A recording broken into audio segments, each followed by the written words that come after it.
जम्मू कश्मीर के पुंछ में आतंकी हमले में 5 जवान जिस तरह वीर गति को प्राप्त हुए वह इसलिए अधिक चिंताजनक है क्योंकि पिछले महीने ही राजौरी में आतंकियों के हमले में 5 जवानों को अपना बलिदान देना पड़ा था।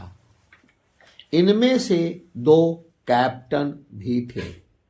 इसके पहले भी पुंछ और राजौरी में हमारे सुरक्षा जवान आतंकियों का निशाना बन चुके हैं।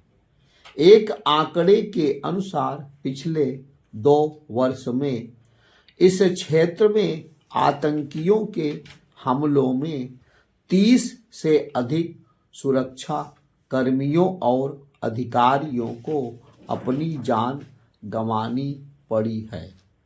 इससे यही पता चलता है कि आतंकियों ने कश्मीर घाटी के स्थान पर जम्मू संभाग के पुंछ और राजौरी में अपनी सक्रियता बढ़ा दी है। पुंछ और राजौरी के घने जंगल इसलिए आतंकियों के सुरक्षित ठिकाने बन गए हैं क्योंकि वहां से पाकिस्तान के कब्जे वाले जम्मू कश्मीर की सीमा निकट है। इसके चलते हमारे सुरक्षा बल जब भी आतंकियों के खिलाफ अपना अभियान तेज करते हैं तो वे घने जंगलों के चलते वापस सीमा पार लौटने में सफल रहते हैं। आतंकी ऐसा ना करने पाए इसके लिए तो आवश्यक उपाय किए ही जाने चाहिए, लेकिन इसी के साथ यह भी सुनिश्चित किया जाना चाहिए कि आतंकियों का सफाया करने के अभियान में हमारे जवानों को कम से कम जोखिम का सामना करना पड़े।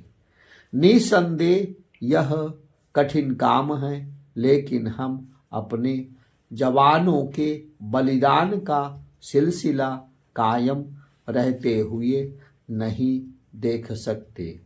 इस सिलसिले को थामने के लिए यह आवश्यक है कि आतंकियों के सफाये के लिए जो भी अभियान चलाए जा रहे हैं उनमें जवानों की सुरक्षा को सर्वोच्च प्राथमिकता दी जाए और किसी भी तरह की जल्दबाजी से बचा जाए।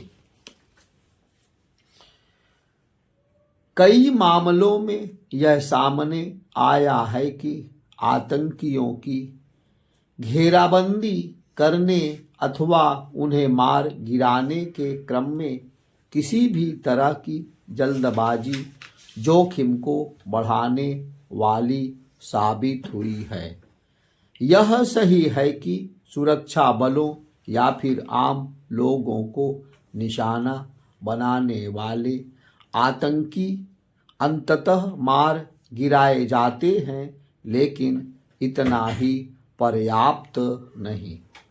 सुरक्षा तंत्र को उन कारणों की तह तक जाकर उनका निवारण भी करना होगा जिनके चलते पाकिस्तान में पोषित और प्रशिक्षित आतंकी जम्मू कश्मीर में घुसपैठ करने में समर्थ हैं। यदि पाकिस्तान में अभी भी आतंकियों के अड्डे कायम हैं और इन अड्डों में प्रशिक्षित आतंकी भारतीय सीमा में घुसपैठ करने की कोशिश करते रहते हैं तो इसका अर्थ है कि उसे नए सिरे से सबक सिखाने की जरूरत है। जितना आवश्यक जम्मू कश्मीर में सक्रिय आतंकियों का सफाया करना है उतना ही यह भी कि पाकिस्तान अपनी हरकतों से बाज आए। यदि पाकिस्तान में आतंक की फैक्ट्रियां चलती रहती हैं तो वे जम्मू कश्मीर की सुरक्षा, शांति और स्थिरता के लिए खतरा बनी रहेंगी। आतंक की इन फैक्ट्रियों को नष्ट करने के साथ ही जम्मू कश्मीर में आतंकियों की मदद करने या फिर उन्हें शरण देने वालों के खिलाफ भी सख्ती बढ़ानी होगी।